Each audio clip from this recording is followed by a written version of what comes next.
All right, so free agency gets underway, and while the Avalanche were relatively quiet, could be because something is brewing on the horizon. We will talk about that. A new episode of Locked On Avalanche coming at you.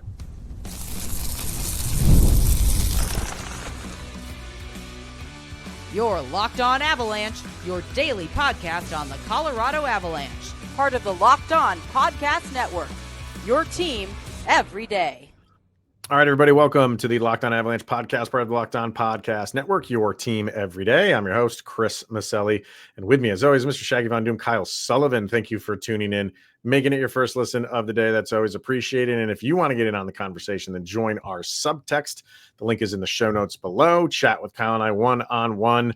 We get your opinion, everything Avalanche related, and share it on this very podcast. It's going to be free agency heavy today for today's episode, even though the Avalanche did next to nothing. So we'll talk about what could be brewing for them, and we will take a look at some of the signings that did go down across the league. Now we can call them former Avalanche players included, and just signings across the board. But overall impressions of day one, it had a feel, because everything like all the fun seemed to get sucked out on Monday with the biggest name going, and there were some bigger names that went, but we've been saying for a while, this is just a kind of like not the biggest free agency class. And even though you got a ton of signings, there was nothing like, oh my God, about day one of free agency. Yeah, it was kind of what you expected after that big Monday. We even joked before we recorded yesterday. We're like, what's left? And that kind of was the case. Like, yes, they were big name signings. Like, yeah, and a couple of the lists that we had, a couple of our players did get picked up elsewhere. Some for inflated values that I didn't agree with. Good God, Brandon Tanev went for 2.5. You can't tell me the Avs couldn't have made that move. But well, there's another one that we're going to talk about in a minute. Yeah, but that I just was like, whoa, and that started the day off. Yeah, that was the first one to go. So we'll discuss that. But seeing the inflated value of a depleted free agency class on some, and then for some players, just like the lower value was interesting, and just like the Avs remaining quiet was. And they picked up one, and they signed some in-house. Yeah. But other than that, it was relatively quiet. And I was just like, huh. Like, I actually had the opportunity to plug in, sit here, into the hive mind of the NHL. Yeah. I'm just sitting here doing this. Waiting. Any minute now. Yeah. So, and it's true. Like the Islanders were just doing nothing. The only thing, I don't want to say nothing. I mean, they did sign Ronnie Attard for, he's a defenseman, most likely being an AHL guy, and that's fine because you need those guys too. They extended Parker Kelly. What was the first thing they did? It was like 12:01 Eastern. They extended Parker Kelly. So we'll talk about that later on. Like, woo! Yeah, we got that one out of the way. But as time was going on, and the Avalanche that was it. It was the Attard signing, and that was it. And then you started to get word, and you started to see insiders kind of coming out saying that the Avalanche are one of the teams very interested in Nikolai Ehlers. And then you're like, okay, well, then maybe this makes sense a little bit here. The last post, I think it was Bob McKenzie who came out with it, and many did. I don't know who came out with it first, but a lot of them did. So right now he says that he's heard the Avalanche are interested in Ehlers, the Ducks, the Hurricanes, the Capitals, the Maple Leafs. This is aside from this. I've heard the Lightning are, and then to continue what he's saying, quote, the list goes on and on. So it's like, at first you're like, oh, the Avalanche are in on one of the bigger names of free agency. And then you're like, so seems half the league. Mm-hmm. Oh, and you froze up. I'm gonna wait till you get back. But see, that's kind of where it is right now. Like, because of the free agency class that you have and everybody remaining, of course, everybody that freed up all this cap space preparing themselves for free agency day, they now immediately find themselves like, oh, this guy, we must have him. Right. There you are. Yeah. No, what I was just saying was like it didn't take like the excitement out of it, but when you heard that the Avalanche were in, and then you hear that all these other teams are in, you're like, all right, well now it's who's got the best deal. Yeah. And the Avalanche are obviously limited. Some of these other teams have more money, so and I don't know what's in Ehlers' mind of, will he take maybe a little bit of a haircut to go somewhere for a contender, or is he trying to find both of those things, a contender and the most money? Like, probably. But so it's just now you're going to wait and see pattern. But it made sense then why the Avalanche really didn't do anything, because they can't go sign even, lower valued guys because they don't have a lot of cap space. So even signing some lower value guys takes away from the cap space that they do have. And then they're out of the Ehlers market altogether. So they're kind of waiting on him. If it is true that they are in on him, and it seems like they definitely are, it kind of puts the Avalanche in a state of they got to hold everything up, which is also not good, because now like these guys are kind of going away and signing with other teams. And I'm sure some of these guys that have signed with other teams, the Avalanche have interest in, but we're talking about Nikolai Ehlers here. Which would be a massive get. And if that happens, other things need to happen. Obviously, there's going to be guys going out the door. If they do bring him in, that's a whole nother conversation.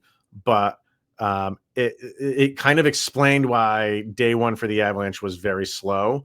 And I really hope this gets situated, by Wednesday, because not only can the Avalanche just sit around idly waiting for him to make a decision, there's a lot of other teams kind of in the same camp here. And if at least he should come out and say, like, I'm really going to take my time here. And then maybe the Avalanche just jump ship and say, well, we got to make a roster here. We can't wait for you. We can't wait any longer, because that's just more time that more guys sign. So he's holding everybody up right here. And I get it for a little while, but it can't go on much longer. Ehlers, let's kind of. Yeah. And see, that's the thing. Like the Avs, they were kind of quiet, but when it came to Ehlers, like Jack Khan, they re-signed him, league min. DJ Tynan, league min. Yep. Ronald Attard, league min. And then they did the Parker Kelly. So they did what they had to do, but still allowed themselves to have some money. But what he's commanding, will it make sense, and will they have enough? Like, again, because you traded out Charlie Coyle, Miles Wood to free up this space. Would those moves justify bringing in somebody like Ehlers? Or it's so tempting. And then you put yourself right back to like 1 point. If that, well, the Kelly doesn't come into account until next year, because that's an extension. So that's the 1.7 that doesn't come into play, which obviously helps. So, but that's true. But even like I saw that value for bringing him in is like 5.4 is what was dancing around. For who? Nikolai Ehlers. He's gonna command more than that. That's where if I was the team out there that is. Go ahead. Sorry. Go ahead. No, if you were the Avs, when it's commanding more than that, and it's putting me right back to where I was before I offloaded Coyle and Wood, I don't know if I would honestly make the deal, even though it is a big flashy name, especially when you have teams out there that have like 12 point something in cap space that they could throw around that kind of money and easily make another move or two. Like, I don't know if that's a move that would really make sense. It would make sense from he's a great player. It will make them better easily. I mean, you have to ask about the cap part of it. And he's probably a guy who could get in like 7 to 8 range. There could be a team if there's a bidding war going on for him, then there could be a team that goes over that and overpays for him. And we saw some overpayment on day one. So it wouldn't surprise me if there's a team that has a lot of money and says like, okay, we'll go higher than 8 to bring you in. And then it's just up to him if he wants to bite on that or not. But for the Avalanche, like right now, I'm on their Puckpedia. 7.55 is what they have as of right now. So he would easily soak up all of that if he wanted to. And so what would have to happen is like the Avalanche would have, he would have to agree, like I said, take a little bit of a discount here. But he's not going to take a ton, a little bit. But then moves would still need to be made to free up more cap space. So you need to kind of move some guys out to free up space because you still have some signing to do, even if you brought him in. So it's a weird scenario because from a hockey team standpoint, absolutely. That's like, Mitch Marner would have made your team better. So it would make your team better. But from the cap side of it, now you got to start doing some cap dancing again to free up some more space to find some more depth guys to input here. I have something to add to that, and I'll catch that on the other side. Let's do that. More to talk about with that and just the signings in general. So we'll get to all of that. And then, of course, the Parker Kelly one. Feel good about that deal. So we'll talk about all that coming up next. Let's hear from Monarch Money. If you ever wish managing your money felt easier than Monarch Money, it can. Whether you are growing your savings or planning a big purchase, Monarch puts you in the driver's seat. It's like having your personal CFO, giving you full visibility and control over your finances. Monarch Money is more than a budgeting app. It's a complete financial command center, and you can track all of your accounts, investments, and spending in one place. So in addition to managing your money, you are also building wealth. Take control of your finances with Monarch Money. Use the code LOCKEDONNHL at monarchmoney.com for 50% off of your entire first year. That is monarchmoney.com. LOCKEDONNHL is the code, and you got 50% off of your first year. Go check out Monarch Money today. All right, let's continue this talk about Nikolai Ehlers and the possibility of him coming to the Avalanche. You had more to say on it. Yeah, because the more I'm thinking of it and more I was watching all of this unfold, if the Avalanche were really serious about landing somebody like Ehlers, one, doesn't make sense. Because if you wanted to go out and get the big name, you could have made moves to go get Marner. You could have went out there and got Taves. You didn't. You were in the running. You were second. You could have made that move happen if you knew this is what you were going to do. You let Drouin walk. Cheaper than, honestly, taking you right to the cap without having to make moves. I feel like they might have entertained the idea, but something, especially after seeing Coyle and Wood go, it feels like the phone has been picked up to make moves over the names that we mention a lot, and something tells me there's not a lot of interest for those pieces to be moved. So I don't know if they could free up anything additional than what they already have. And to fill that up with somebody that's going to take everything, when you see all these guys that are being picked up in free agency go for less than that, it's kind of interesting. Well, if Ehlers comes in,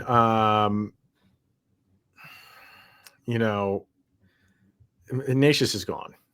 It's true. Martin Ignatius is out the door. So because that's then you just have you have too many guys for your top six, which I guess is a good problem to have, but money wise, it's not. You negate what you just pulled off in the Mikko Rantanen deal. Yeah, I mean, all that's left of that is Jack Drury. So, which is, I'm not minimizing Jack Drury's importance to this team. It's like that's what you got, half a year out of Martin Ignatius, and he's out the door. But again, I go back to I think a lot of people are getting hung up on that of you got and I like Ignatius. I think he could have a really good year if it comes where he stays with this team. But you can't run a team like that. You can't run a team well, this is what we traded away to get him. because then we have to keep it and see it through. You can't do that, because what you could be getting with Nikolai Ehlers is a great hockey player, and okay, like the opportunity has presented itself, so we would have to go through with it. I'd have no problem if they did that. Well, then you also got to look, because yes, the Mikko Rantanen trade was huge, and it's something we're going to be talking about again all season next season. But like in 20 years, when Steve Dangle Jr. does his trade trio, the Mikko Rantanen trade, you can't say, well, they traded out Mikko Rantanen and they kept Jack Drury to wiggle in some room. Like you have to make that move make sense. And again, if you're going to trade out Coyle and you're going to trade out Wood and make that room with the cap going up, you might have made things work. And then going to, why did you pass on Taves? Why did you pass on Drouin? And I don't think Ehlers is that much of a game changer for what the Avs are trying to do, especially if the Avs are saying we're going to run it back with this core when you've already moved out pieces like Charlie Coyle. So I mean, let me bring up his stats. I didn't do that, but what did he have last year with Winnipeg? 69 games played, 63 points. Year before that, played all 82 games, had 61 points, was a plus 27. Like he is a solid top 6 guy. He is good. And here's the thing: like, if let's say the Avalanche ran out the season with Mikko Rantanen and they tried their hand in either re-signing him, or even if they knew they were not going to re-sign him, they just kept him on the team because they knew that was their best opportunity to win a Stanley Cup. And we get to Tuesday and he's gone, and because you can't sign him for what he was wanting, and he walks. Okay, where they are right now is no different. Like you're still interested in Nikolai Ehlers. You're still interested in him. So getting rid of Marty Necas because of it, the end result is still the same. You either played the season out and Mikko Rantanen walked, or you did what exactly is happening now, and you traded him, and the guy you traded for to get him is out the door too. Either way, it ends with you wanting to go after Nikolai Ehlers. So you know what I mean? Like this is all, and I'm kind of going back to like people getting hung up on like, well, then the Mikko Rantanen trade is a wash. Okay, maybe, but you still have Jack Drury part of it. But if you ran out the season, he's gone anyway. Well, but then if you held on to him, the Dallas series looks different. True. Carolina, oh yeah, no. All that's fine. All that is true. Yes, how the season went would have been different, but right now is about the same. But the then same situation. But then you also, Mikko Rantanen is now the bad guy for going somewhere else chasing money. And then you're like, you know what? Getting Ehlers, that makes sense because Mikko walked. He decided to go to Utah, Columbus. Who cares? But then you bring this in and you're not having to say, like, getting rid of Coyle already, Miles Wood, and then possibly if you have to make this move to get rid of Necas. Like it just looks, it's an ugly move, and it still feels hodgepodge when the narrative since the season ended is we believe in this core and we're going to run it back with this core, and already just unloading guys. Yeah, right. Like it doesn't compute.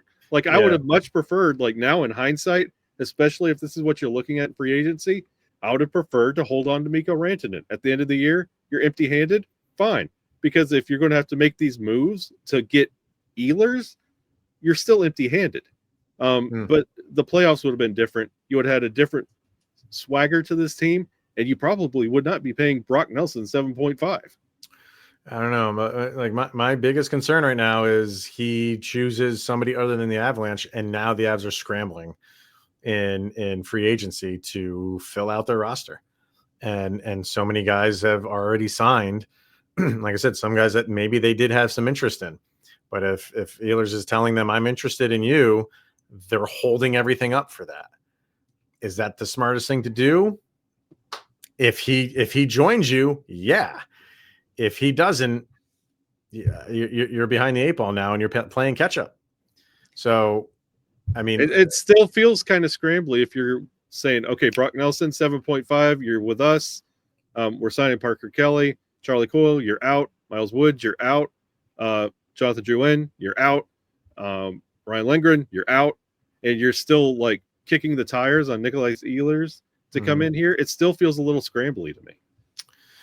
Well, let's talk about some of those guys that did sign, former Avs and not, and talk about that Parker Kelly extension. We'll do all of that next.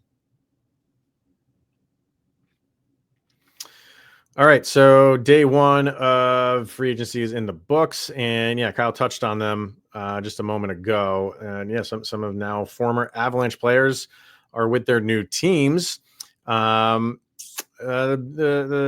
big one going to the the Islanders, Jonathan Drouin signs a 2-year deal, $4 million per year for him.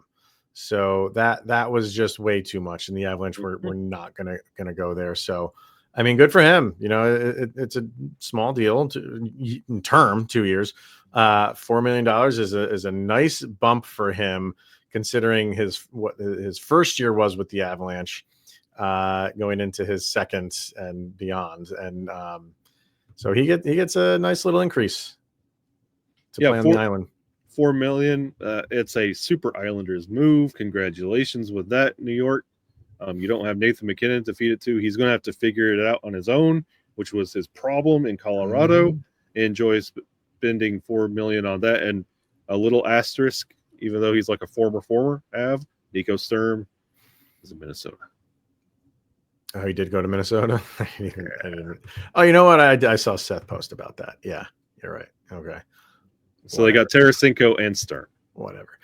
And Ryan Lindgren was another guy who signed with another team. There were reports that the Avs were trying to make a deal happen with him before free agency even started. Couldn't come to an agreement, so he hit the market. And when that happens, it doesn't necessarily mean that guy is not going to, re-sign with them. But that is what happened here. He did not re-sign with the Avalanche, and he went to Seattle. So Lindgren goes there for 4 years and a $4.5 million AAV for him.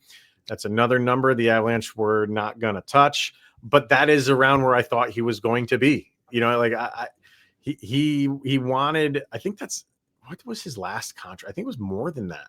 Yeah. But not by much. I think it was around the 5 range, if I'm not mistaken. But so I thought he was going to be around there again.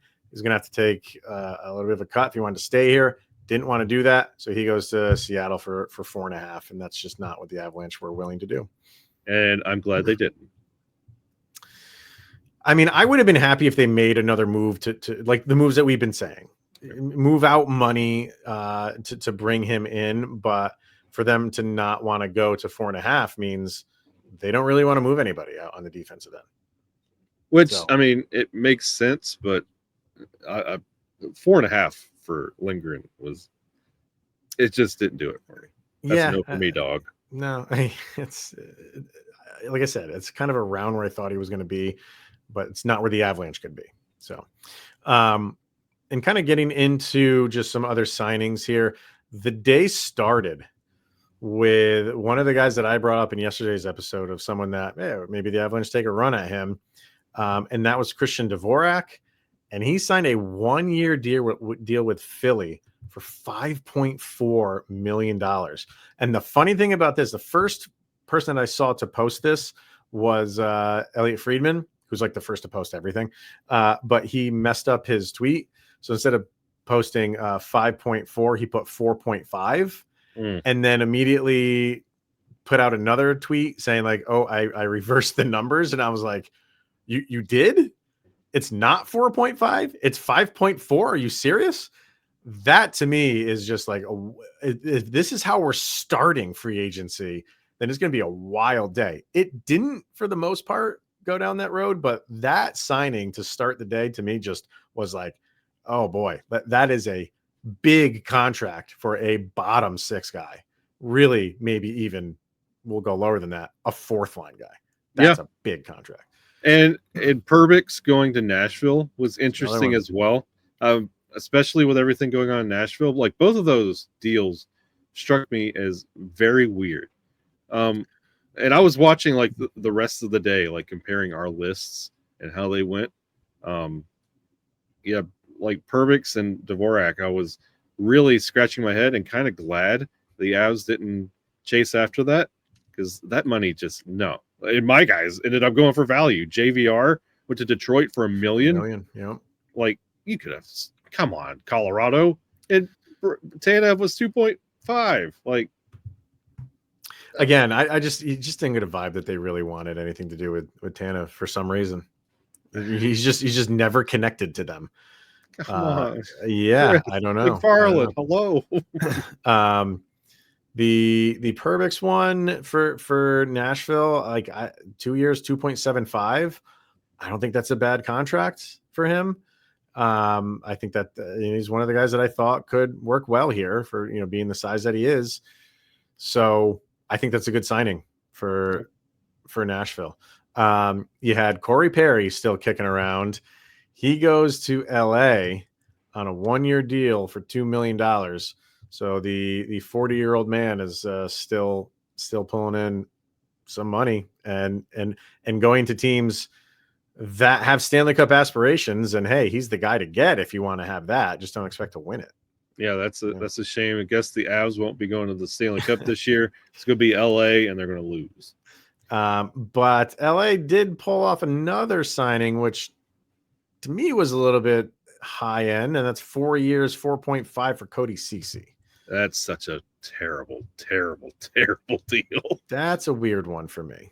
I don't have anything against Cody Ceci. I mean, I guess you could say he's like a polarizing player, but he's nobody that I would have taken a run at if I was like Avalanche, but could be a good player for a good team. I just think it's a little bit high. A little high. He's been out for 4 years now. I mean, Cody Ceci, I mean, he's like fruit stripe gum of the NHL. Like, it's been like just a literal flash, and then it's been trying to chase that ever since. I don't understand what LA was doing there. And then as far as like the guys at the top of the lists for free agents, Besser stays put in Vancouver, 7 years, $7.25 million. So he stays. And then you had Gavrikov goes to the Rangers, 7 years, $7 million. Maybe the one of the better defenders on the free agency market.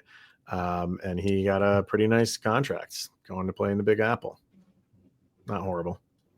No, it kind of makes sense. Very curious to see how it works out. Though the other head scratchy, curious to see how it works out. Mm-hmm. Mikael Granlund in Anaheim. What was that one for here? $7 million. 3 years, $7 million. They got the money. I'm very curious to see how it works, especially with Kreider over there now. Mm-hmm. Very interesting construction going on in Anaheim. Yeah.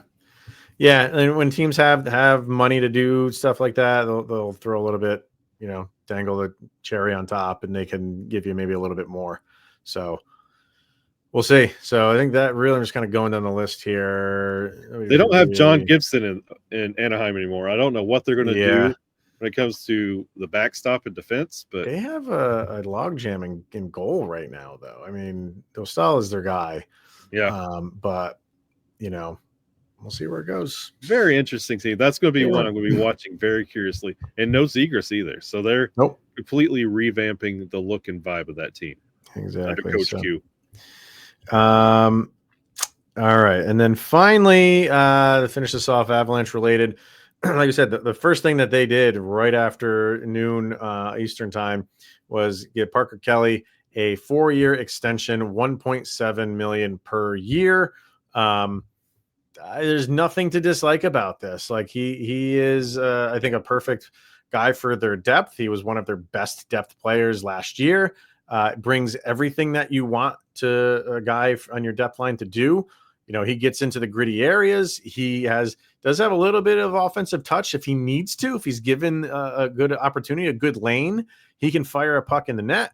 But that's not what he's out there for predominantly. He's in kind of an energy booster, handed over to the top line in good standing, and you feel good because this was a good pickup for them last year in a trade. And you know, they or no, he was he a trade or was he he was picked up. He was picked up. Yeah. He was a pickup. So it's looking like a good pickup for now. So, and the Avalanche are benefiting from it. The only thing, like, initially seeing that number, I was like, ooh, a touch rich. But then you think about Parker Kelly and what he provides and what he does on the ice. You're like, never mind. He's going to be all right. And like I said, it doesn't kick in until next year where the salary cap goes up again. Yeah, true. So it's really all the same what he's making now, percentage wise. I'm pretty sure it's got to be close to it with what it's going up and what he's going up to. It's kind of really the same. So yeah, 1.7 is the new 1.5. Is that what he's at right now? That's what the new one. That's what the new one will be. 1.7. 1.7. And he's at 8.25 right now. So he'll get a bump, but if he signed the 1 year 1.5, I don't think anybody would have batted an eye and probably applauded this. The 1.7 might have given everybody just an inkling of a hesitation, but yeah, the cap. I mean, the cap's going to go up every year of that deal. So as the years go on for the next 4 years or after this year, it's just going to be like that. That's a steal of a contract, really, if he keeps playing the way that he does. So I'm happy for him. And kind of the guy that you love to root for, and those depth guys that just give you everything. That's Parker Kelly. Yeah. So glad he's going to be here for 5 more years, including this upcoming season at the least. So, all right, man. So we'll see what day 2 brings. Maybe we will have some finality to this Nikolai Ehlers thing, and we can talk about it on tomorrow's episode. So tune in for that. But for this one, thank you for tuning in and making it your first listen of the day. That is always appreciated. He's Mr. Shaggy Von Doom, Kyle Sullivan. I am Chris Maselli. This is the Locked On Avalanche podcast. And even though you didn't get him today, you made it through another 24 hours of Sidney Crosby's that much closer to being with the Colorado Avalanche. Get excited. No.